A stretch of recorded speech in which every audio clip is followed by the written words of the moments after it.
Hello everyone, नमस्कार। एक बार फिर से स्वागत है आप सभी का लोधज क्लासेस के बीए प्लेटफॉर्म पर।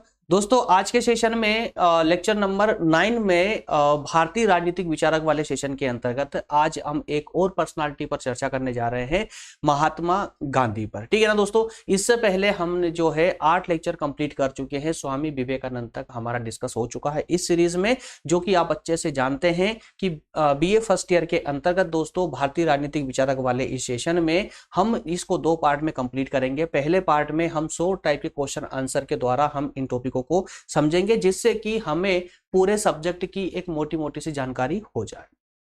इसके तुरंत बाद में दोस्तों 14 लेक्चर इसके होने वाले हैं। इन 14 लेक्चरों के बाद में हम फुल डिटेल क्लासेस इन सब पर लेकर आएंगे, जिसमें हर एक टॉपिक को जहां हमने भी शॉर्ट क्वेश्चन आंसर के माध्यम से समझा है, अब उसकी जगह दोस्तों हम पूरी डिटेल में, पूरे विस्तार में हर एक टॉपिक पर चर्चा करेंगे। ठीक है ना। तो इसका सेकेंड पार्ट भी जल्दी से, जैसे ही ये 14 पार्ट कंप्लीट हो जाएंगे, वैसे इसका सेकेंड पार्ट आना प्रारंभ हो जाएगा, जहां पर फुल डिटेल क्लासेस पर हमारी चर्चा होगी भारतीय राजनीतिक विचारकों वाले सेशन में। क्लियर है। चलिए दोस्तों, और हाँ, एक बात और प्रारंभ में ही बता दे दोस्तों आप लोगों को कि किसी दोस्त के ये वाला सेशन जो है, ये जो सब्जेक्ट है दोस्तों, किसी के सेकेंड ईयर में भी किसी को पढ़ने को मिल सकता है, या थर्ड ईयर में भी आप इसको देखने को मिल सकता है। रीजन सिर्फ यूनिवर्सिटियों के अपने मूड के ऊपर है, अपनी इच्छाओं के ऊपर है कि आपको कौन सी यूनिवर्सिटी कौन से ईयर में कौन सा सब्जेक्ट पढ़ाती है, वो उन पर डिपेंड करता है। तो कुछ यूनिवर्सिटियों में इस वाले पार्ट को फर्स्ट ईयर में दिया गया है, इस कारण से हम इसको फर्स्ट ईयर ही अनाउंस कर रहे हैं। लेकिन अगर आप सेकेंड ईयर में भी, अगर आपको ये भारतीय राजनीतिक विचारक वाला पार्ट अगर आपके सेकेंड ईयर में है या थर्ड ईयर में भी है, तो भी आप इसे एज इट इज फॉलो कर सकते हैं। क्योंकि जब हम बात करते हैं गांधी जी पर, तो दोस्तों अगर आप इसको गांधी जी के विचार अगर आप सेकेंड ईयर में पढ़ेंगे तो या थर्ड ईयर में पढ़ेंगे, या बीए एलएलबी में पढ़ेंगे, या बीकॉम में पढ़ेंगे, तो ये विचार चेंज होने वाले नहीं हैं। गांधी जी के विचार वही रहेंगे, चाहे आप पढ़े या ना पढ़े, चाहे आप किसी में भी पढ़ेंगे। जब विचार पढ़ेंगे तो विचार यही रहने वाले। इसलिए बोलता हूं कि आप अपना टॉपिक यहां से कंप्लीट कर सकते हैं, बस आपका टॉपिक मैच होना चाहिए अपने सिलेबस से।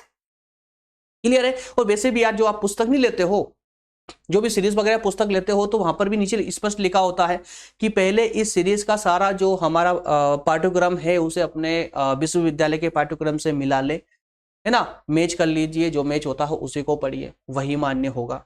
तो बस वही चीज हम रिपीट कर रहे हैं यहाँ पर। भाई अपने सिलेबस के अकॉर्डिंग अपने टॉपिक को मैच कीजिए, मिलाइए, जो आपके सिलेबस में मैच हो रहा है सिर्फ उसी को पढ़िए, वही आपके लिए फायदे का है। क्लियर है। चलिए शुरुआत करते हैं आज के टॉपिक की दोस्तों। आज के टॉपिक की बीए फर्स्ट ईयर जो हमें पहली बार देख रहे हैं उनको बता दूं मैं दोस्तों, यहाँ पर बीए फर्स्ट, सेकंड और थर्ड ईयर सभी की क्लासेस कंटिन्यू चल रही है। उसके अलावा अगर आप किसी प्रतियोगी परीक्षा की तैयारी करना चाहते हैं, जैसे यूपीएससी, पीएससी या कोई सभी स्टेट की कोई सी भी कॉम्पिटेटिव एग्जाम की तैयारी करना चाहते हैं या कर रहे हैं, तो एक बार प्रज्ञान हिंदी को जरूर विजिट कीजिए। वहां पर हमारे ही द्वारा सभी सब्जेक्टों को वहां पर कंटिन्यू स्टार्ट किया गया है। हालांकि कुछ दिनों से अभी दोस्तों वहां पर ये सेशन को वहां होल्ड किया गया है, कारण यहाँ पर आपका बीए के अभी एग्जाम चल रहे हैं, इस कारण से इतना ज्यादा टाइम नहीं दे पा रहे प्रज्ञान पर। लेकिन बहुत जल्दी वहां पर एक नई बैच लेकर आएंगे प्रज्ञान पर, जहां पर जिसे में यूपीएससी और पीसीएस को टारगेट करते हुए वहां पर आगे बढ़ेंगे। और सभी स्टेट के लिए दोस्तों, सभी स्टेट के लिए मैं स्पष्ट बताऊं, जैसे मान लेते हैं कि एमपी पीएससी की हम चर्चा करें या यूपी पीएससी की चर्चा करें, या राजस्थान के लिए पीसीएस की बात करें, तो जो स्पेशल सब्जेक्ट होता है पर स्टेट वाला, उसको हम छोड़ देंगे। बाकी सारे सब्जेक्ट सेम है, सारे सब्जेक्ट सेम पढ़ना है आपको सभी स्टेट में। क्लियर है ना। तो इसलिए बोलता हूं कि वहां पर एक बार विजिट जरूर कीजिएगा, प्लेलिस्ट में जाइए, वहां पर चेक कीजिए कौन कौन सब्जेक्ट वहां स्टार्ट हो चुके हैं। तो भाई आज के टॉपिक के कुछ क्वेश्चन हैं जो हमें इस सेशन में डिस्कस करना है, तो वो आपके सामने रहे हैं। हमेशा की तरह फिर बोलूंगा, आप लोगों को बोर करूंगा कि सेशन इसको वीडियो को पॉज करिए, होल्ड करिए और एक बार देखिए सभी जितने क्वेश्चन हैं ये सब पढ़ लीजिए एक बार, जिससे आपको पता चल जाएगा कि अंदर हम क्या क्या पढ़ने वाले हैं। तो ये कंपलसरी कंडीशन है, ये मान लीजिए। अभी की अभी वीडियो को रोकिए, ठीक है ना, वीडियो को रोकिए 1 मिनट के लिए। मैं भी रुका हुआ हूं, डोंट वरी, मैं रुका हुआ हूं, क्लास आगे नहीं बढ़ेगी।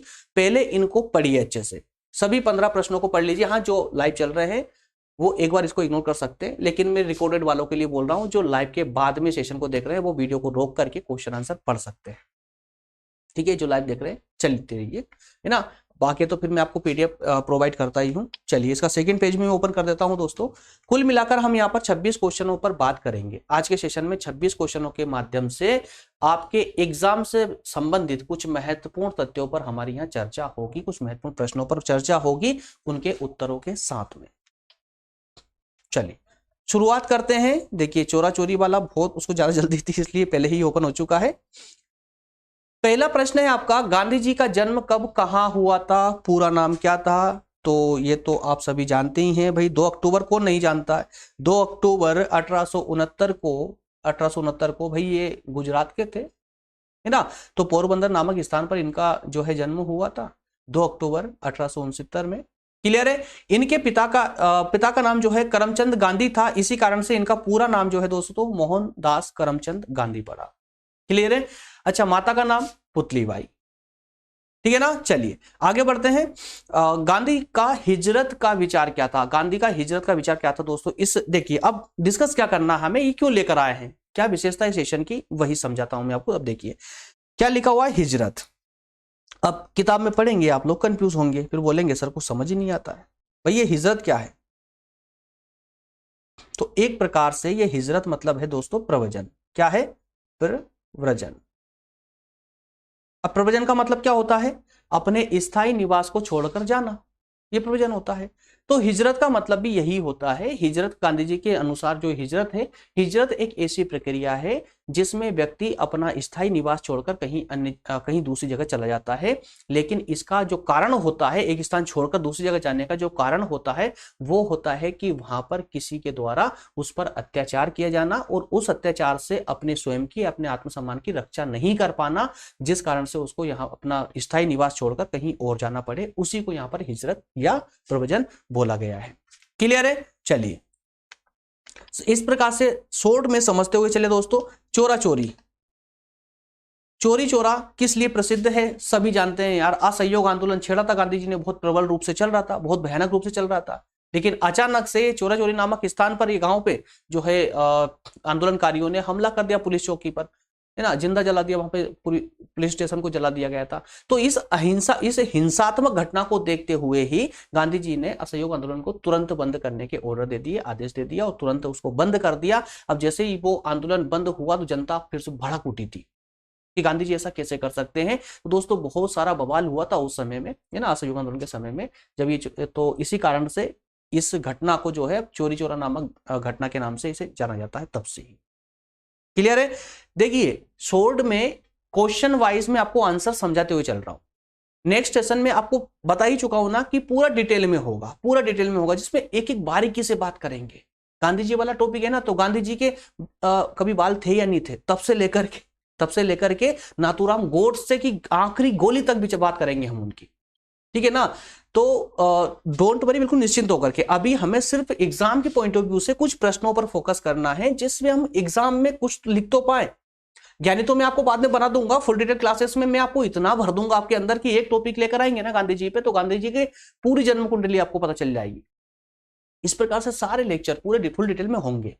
लेकिन फिलहाल पहले आप प्रिपेयर होइए अपने एग्जाम के पॉइंट ऑफ व्यू से। सिर्फ 14 सेशन के माध्यम से मैं आपको इस पूरे सब्जेक्ट के कंप्लीट सेशन प्रोवाइड कर दूंगा। पूरा नॉलेज, सभी टॉपिकों पर एक एक लेक्चर मिलेगा आपको, जिसमें आपको कंप्लीट नॉलेज हो जाएगा और इतना हो जाएगा कि आप सक्सेसफुली एग्जाम में बैठ पाए, ठीक है ना, जिससे आपको प्रॉब्लम ना हो। चलिए अगला प्रश्न था चोरी चोरा, ये कंप्लीट हो चुका था अपना। चलिए अगले प्रश्न पर बढ़ते हैं। अगले प्रश्न पर बढ़ते हैं भाई, कुछ प्रॉब्लम है या सेट नहीं किया गया है, कोई बात नहीं, खुलने दो चलेगा। डाटा पहले से खुला हुआ आ रहा है, सेट नहीं किया हुआ चलेगा, कोई दिक्कत नहीं, ठीक है। आपको तो प्रॉब्लम नहीं होना चाहिए बस, और क्या प्रॉब्लम होगी, आगे पढ़ना पीछे पढ़ना। चलिए पूरी स्लाइड ही खोल लेते ना, तो पेन लेने में प्रॉब्लम नहीं आएगी। एक बार पेन लेंगे आखिरी तक चलेगा, हाइलाइटर की जरूरत। चलिए देख लें। गांधी जी ने अपना प्रथम सत्याग्रह आंदोलन कहाँ, भाई प्रथम पहला सत्याग्रह आंदोलन कहाँ किया था गांधी जी ने यार?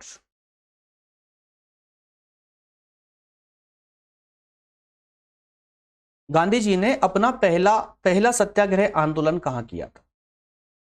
तो दोस्तों आप सभी जानते हैं, यार कि गांधी जी ने जो पहला आंदोलन किया था बिहार में किया था, बिहार के चंपारण जिले में किया था। कब किया था? 1917 में किया था।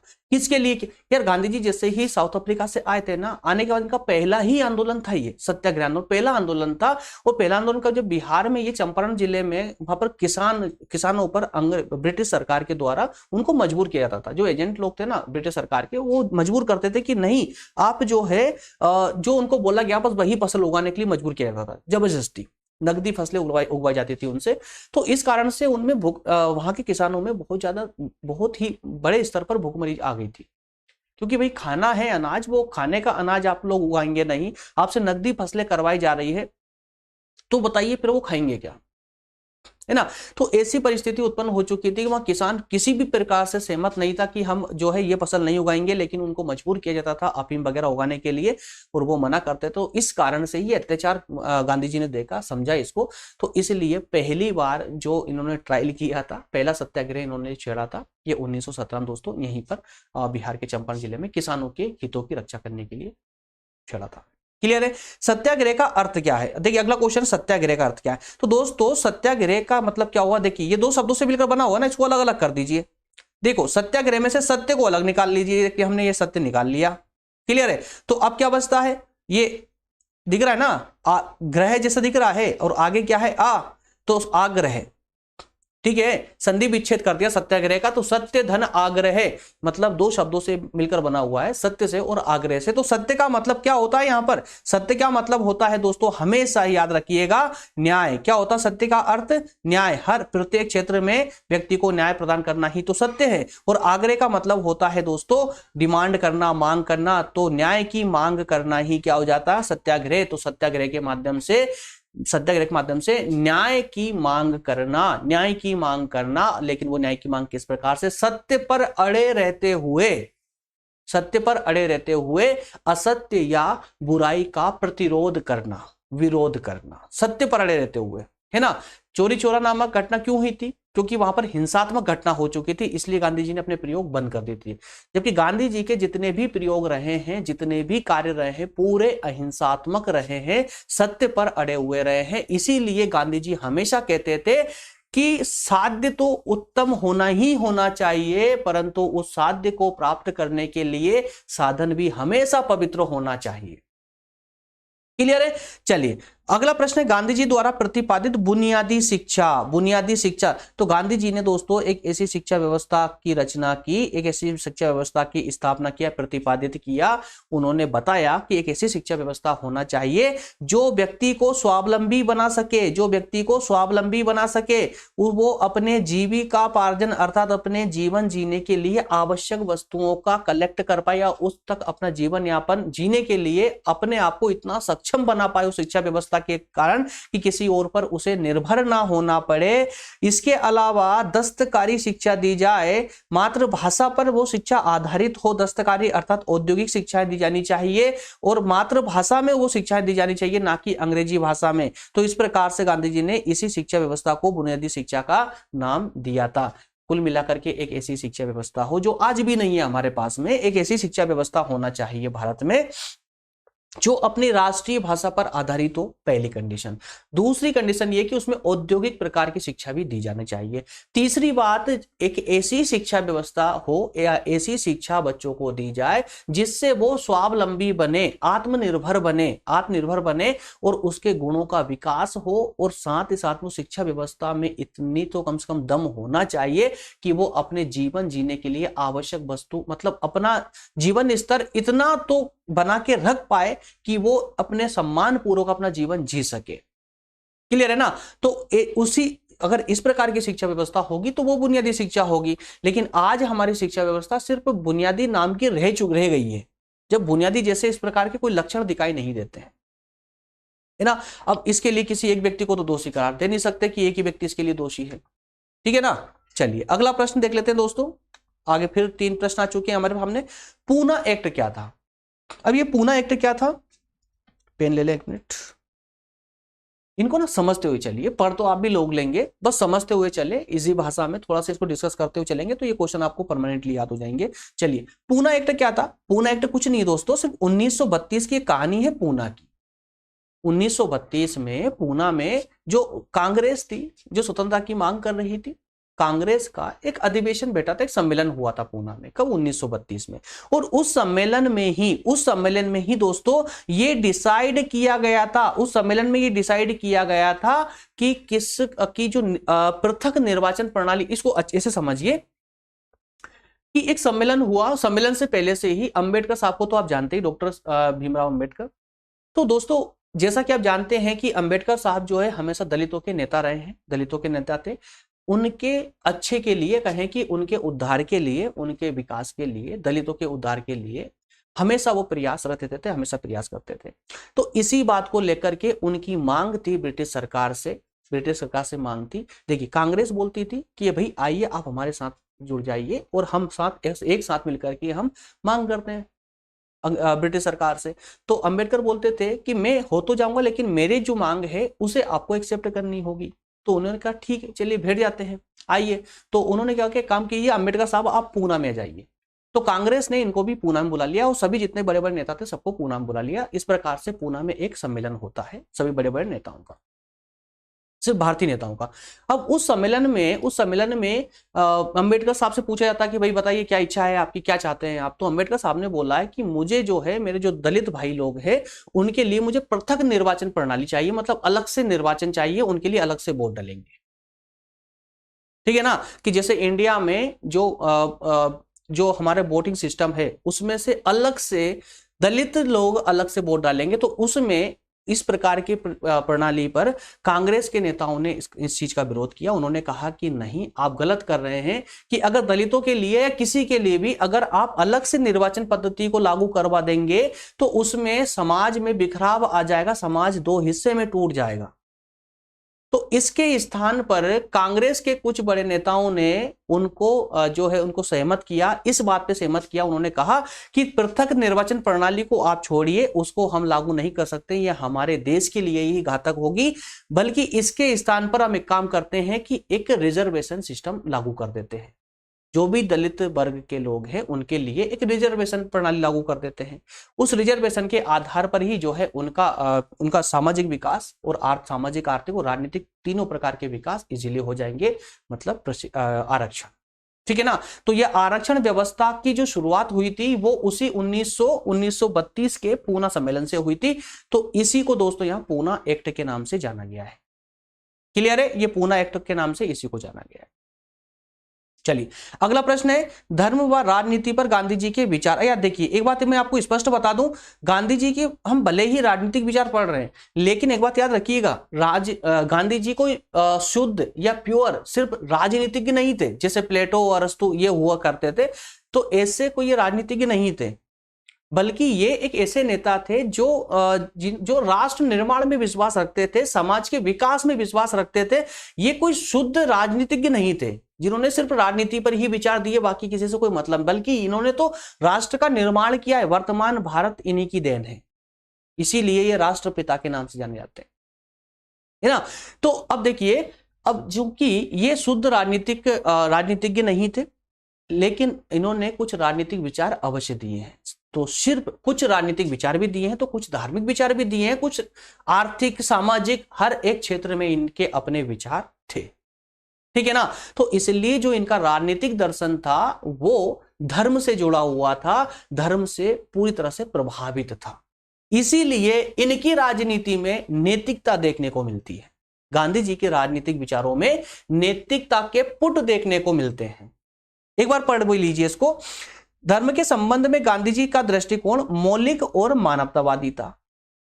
क्लियर है, धार्मिक तो प्योर थे ये आप अच्छे से जानते हैं। उनका कहना था कि मानव प्रक्रियाओं में, अर्थात मानव जो कार्य करता है उसमें उससे अलग धर्म नहीं है। मतलब मानव का जो कार्य है, मानव जो करता है, सुबह उठने से लेकर के जब तक सोता नहीं तब तक जो भी जितने भी कार्य करता है वो धर्म के प्रभाव में आकर ही करता है, या करना भी चाहिए, है ना। तो राजनीतिक शब्द में भी वे नीति अर्थात धर्म और मानवता को प्राथमिकता देते थे। वह धर्म और राजनीति को अलग नहीं मानते थे, बल्कि धर्म और राजनीति साथ साथ चल सकते हैं। इस पर गांधी जी के प्रबल विचार थे। क्लियर है। अगला प्रश्न है, गांधी जी के अनुसार अहिंसा क्या है? अहिंसा क्या है? तो अहिंसा गांधी जी के अनुसार, ये मत सोच लिए अहिंसा मतलब कि सिर्फ हथियार ना उठाना ही अहिंसा नहीं है, या किसी अत्याचारी के जुल्म सहते रहना भी अहिंसा नहीं है दोस्तों, याद रखिएगा। या किसी कोई अगर अत्याचारी है, आपसे ज्यादा पावरफुल है, तो उसको सिर्फ हाथ जोड़कर हमेशा सम्मान देते रहना, वो भी अहिंसा नहीं है। बल्कि अहिंसा का वास्तविक रूप ये है कि आप उस क्षमतावान हो, आप में ताकत है, किसी को रिप्लाई करने की, ईंट का जवाब पत्थर से देने की आपके अंदर ताकत है, लेकिन फिर भी वो ताकत को आप अपने अंदर ही रखिए और फिर भी हाथ जोड़कर श्रद्धा पूर्वक उसका प्रतिरोध कीजिए, उसको मना कीजिए, उसका विरोध कीजिए श्रद्धा पूर्वक। वही अहिंसा है। हथियार का प्रयोग ना करना मतलब आपका क्षमतावान होते हुए भी हथियार ना उठाना ही, उसको उस प्रकार का जवाब ना देते हुए उसका विरोध करना ही अहिंसा है। ठीक है ना। तो यहां देखिए, अत्याचारी के प्रति नम्रतापूर्ण समर्पण करना कोई अहिंसा का तत्व नहीं है, बल्कि अत्याचारी की मनमानी या स्वेच्छाचारिता जो होती है, उसका आत्मा के बल पर उसका प्रतिरोध करना ही क्या है दोस्तों? अहिंसा है। क्लियर है ना। चलिए अगला प्रश्न देख लेते हैं। हिंद स्वराज को स्पष्ट कीजिए। हिंद स्वराज, ये हिंद स्वराज जैसी भावना हम पहले भी 2-3 लेक्चरों से पढ़ते आ रहे हैं, ठीक है ना। तो उसी प्रकार से गांधी जी के भी कुछ हिंद स्वराज जैसे कुछ अपने विचार थे, अपने कुछ विचार थे। तो उन विचारों में दोस्तों पहले तो आप ये समझ लीजिए कि जो हिंद स्वराज नामक ये गांधी जी ने अपनी पुस्तक लिखी थी, गांधी जी ने पुस्तक लिखी थी हिंद स्वराज के नाम से। तो बस ये पुस्तक ही है, लेकिन कब लिखी थी? ये दोस्तों 1909 की कहानी है, जब ये दक्षिण अफ्रीका से जो है इंग्लैंड और फिर भारत गए थे उस समय में। तो उस समय में क्या हुआ, इनकी मुलाकात कई क्रांतिकारियों से हुई, कई देश प्रेमियों से हुई, बहुत सारे बड़े बड़े लीडरों से इनकी मुलाकात हुई। तो उनसे मिलने के बाद जो है इनकी भावनाएं भी कुछ और जागृत हुई, इनको बहुत कुछ, ये हमेशा हर जगह सीखते थे, हर व्यक्ति से सीखते थे। इस प्रकार की इनकी भावनाएं थी। जो सही हमेशा उसके साथ खड़े होते, जो गलत हमेशा उसका प्रतिरोध करते, ठीक है ना, उसके खिलाफ सत्याग्रह चलाते थे, चाहे फिर वो कोई भी हो।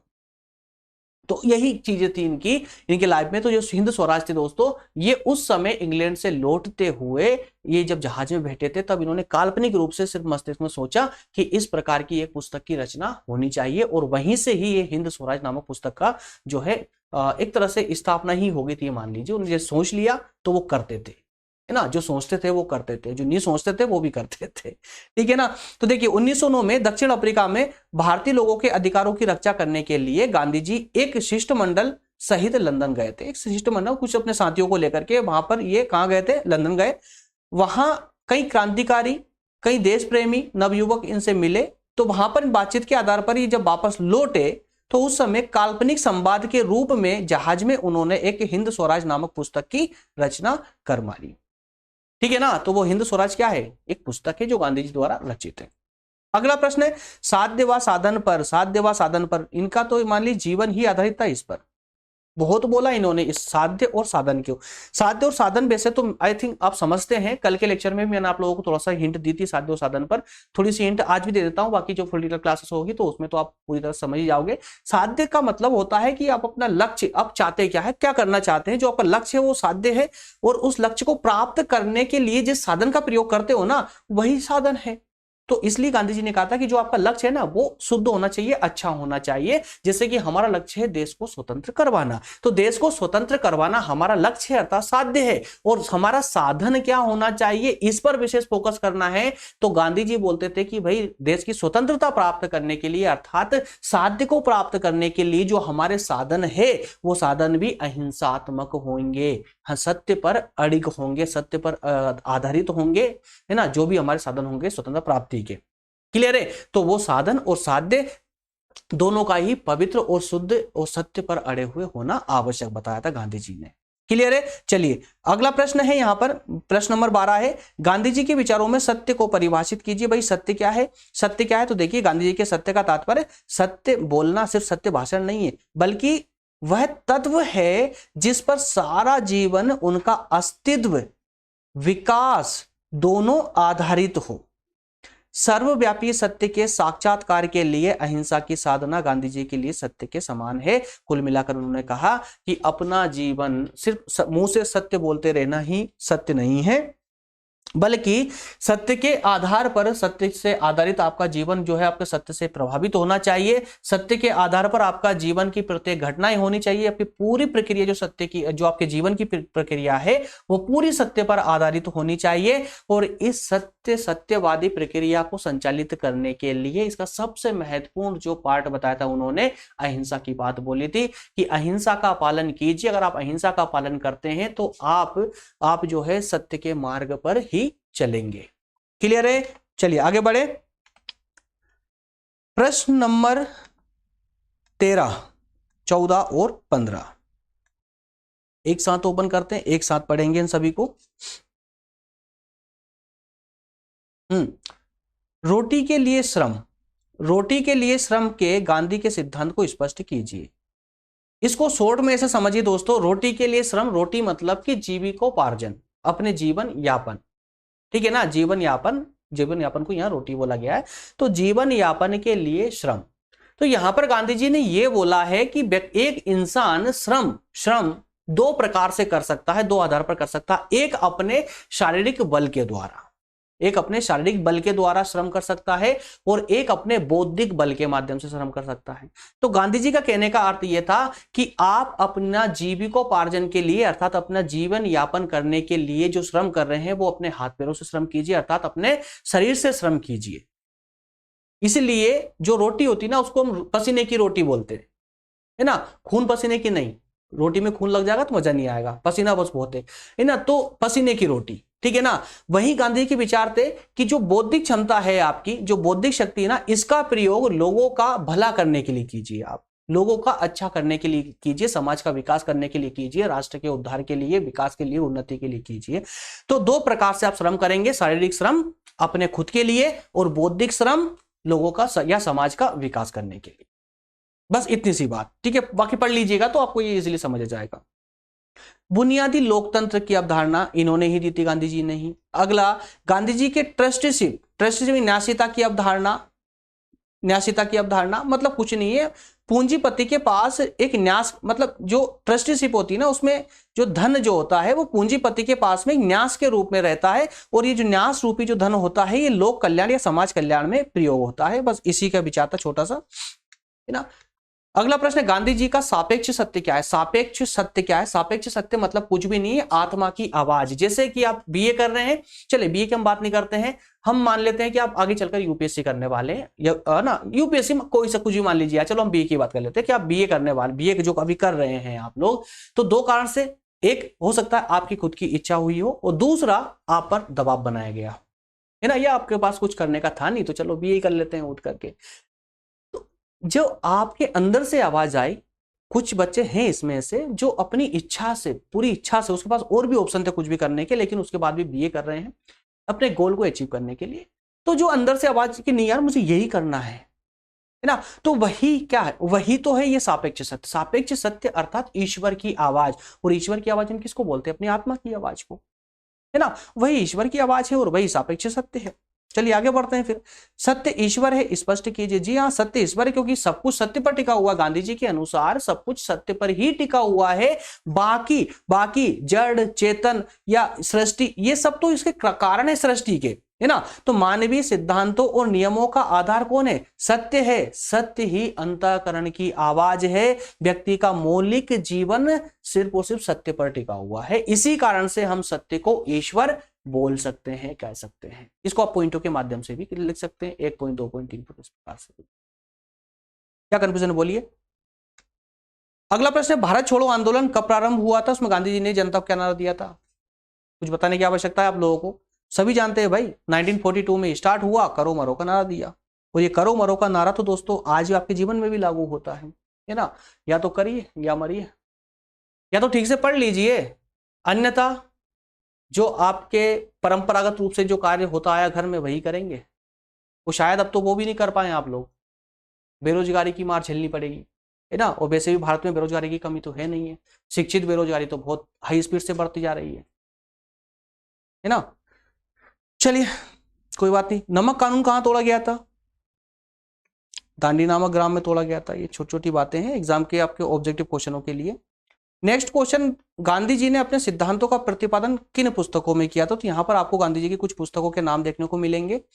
हिंद स्वराज और अपनी आत्मकथा में। किस किस में दोस्तों? हिंद स्वराज जो उन्होंने जहाज में बैठकर लिखी थी, मतलब सोचा था लिखने के लिए, फिर बाद में लिखी उन्होंने, और एक अपनी आत्मकथा। दो पुस्तकों में गांधी जी के जो है अपने सभी सिद्धांत देखने को मिल जाएंगे। इसके अलावा गांधी जी की 3 पुस्तकों के नाम, कौन कौन सी पुस्तकें थी?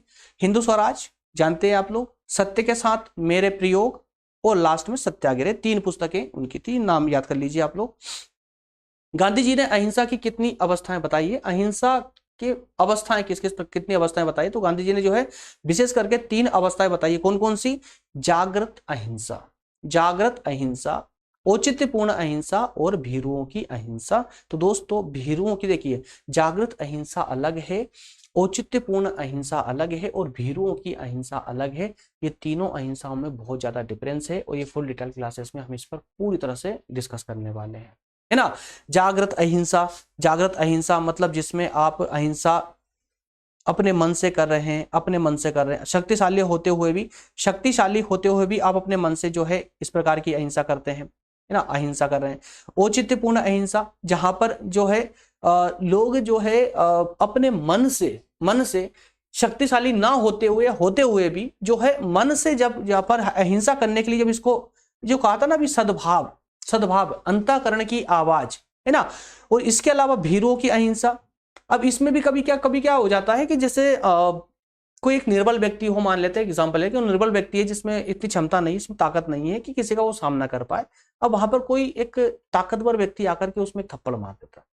अब एक बिल्कुल ऐसा व्यक्ति और उसका जवाब नहीं दे पाए, वो चुपचाप बैठ जाए, बोले कि मैं गांधी के सिद्धांतों पर चलता हूं, मैं अहिंसा का पालन कर रहा हूं, तो क्या वो उचित है? तो गांधी जी ने स्पष्ट मना करा, भाई अगर आपके अंदर क्षमता नहीं है जवाब देने की, तो आप उसको अहिंसा का नाम नहीं दे सकते। आपके अंदर इतनी क्षमता होना चाहिए कि आप उस हिंसा का जवाब देने में सक्षम होने चाहिए, उसके बाद आप अहिंसा करेंगे तो वो अहिंसा कहलाएगी। तो ये कुछ प्रकार हैं अहिंसा के, फुल डिटेल क्लासेस में काफी समय देंगे इसको और बहुत अच्छे से उनको भी क्लियर करेंगे, ठीक है ना। यहां पर सिर्फ आप ये प्रकार थे तो प्रकारों के 3 नाम याद रख लीजिए बस, और ये जब आप फुल डिटेल क्लासेस लेंगे ना तो ये सारे प्रकार जो आपको वहां पर बहुत हेल्प करने वाले हैं। चलिए, गांधी द्वारा प्रतिपादित सत्याग्रह के किन्हीं 4 रूपों के नाम। सत्याग्रह के 4: असहयोग, सविनय अवज्ञा, हिजरत, प्रवचन या अनशन या हड़ताल, ठीक है ना। सत्याग्रह के 4 प्रयोग थे ये इनके। चलिए 3 प्रश्न और है वो देख ले। गांधी जी के राम राज्य को परिभाषित कीजिए। भाई इनका राम राज्य क्या था? पृथ्वी पर नीति परायणता का राज्य, इसमें संप्रभुता, लोगों की शुद्ध नैतिक शक्ति पर आधारित ये सामाजिक, राजनीतिक, धार्मिक और आर्थिक स्वतंत्रता का राज्य है। यह सर्वोदय राज्य है जहां पर सिर्फ संपूर्ण समाज सत्य पर आधारित हो, जहां पर अहिंसा का कोई नाम ना हो, अहिंसा ही अहिंसा हो। इस प्रकार से दोस्तों इस प्रकार का राज्य उनके हिसाब से, उनके अनुसार राम राज्य था। गांधी जी के बड़ी मशीनों के संबंध में क्या विचार थे? गांधी जी हमेशा बड़ी मतलब कि जो आधुनिकीकरण के अंतर्गत जो मशीनीकरण हो रहा था, है ना, औद्योगिकरण के अंतर्गत जो मशीनीकरण हो रहा था, तो उस मशीनीकरण का भी विरोध करते थे। बोलते थे कि अगर इस प्रकार की बड़ी बड़ी मशीनें आने लगी तो इससे जो निर्धनता है, बेरोजगारी है, ये कंटिन्यू बढ़ती जाएगी। जब लोगों को कार्य नहीं मिलेगा, लोगों का काम, मनुष्यों का काम मशीनें छीनने लग जाएगी, तो मनुष्य क्या करेगा, है ना।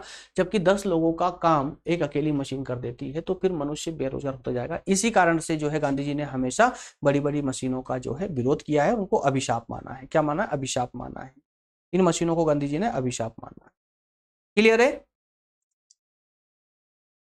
ठीक है ना। तो समाज के विकास में गांधी ने अब बड़ी बड़ी मशीनों को मानव जाति के लिए अभिशाप माना है। उनका विचार था कि समाज में घृणा, द्वेष, स्वार्थ, इनमें जो वृद्धि हो रही है वो सब ये मशीनों का ही परिणाम है।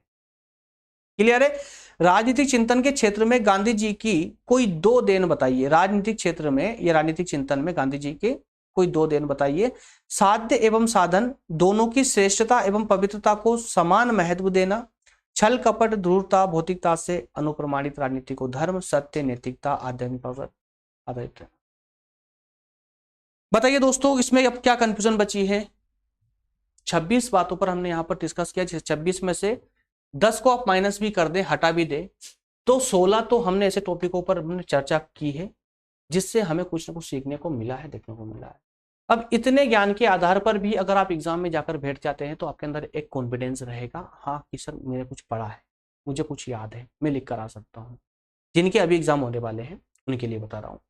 इसके अलावा जिनके एग्जाम लेट है, जिनके पास सफिशिएंट टाइम है, तो दोस्तों इस सीरीज को कंप्लीट करने के बाद जब आप किसी फुल डिटेल क्लासेस में आएंगे, जब हम वहां पर गांधी वाले टॉपिक को मैच कर रहे स्टार्ट पढ़ा रहे होंगे, तब जैसे हम वहां पर हिजरत बोलेंगे तो वैसे फट से आपके मुंह से निकल जाएगा, सर ये तो वही एक प्रक्रिया है, घर का मकान, अपना मकान छोड़कर कहीं और मकान बना लेना है, कहीं और शिफ्ट हो जाना।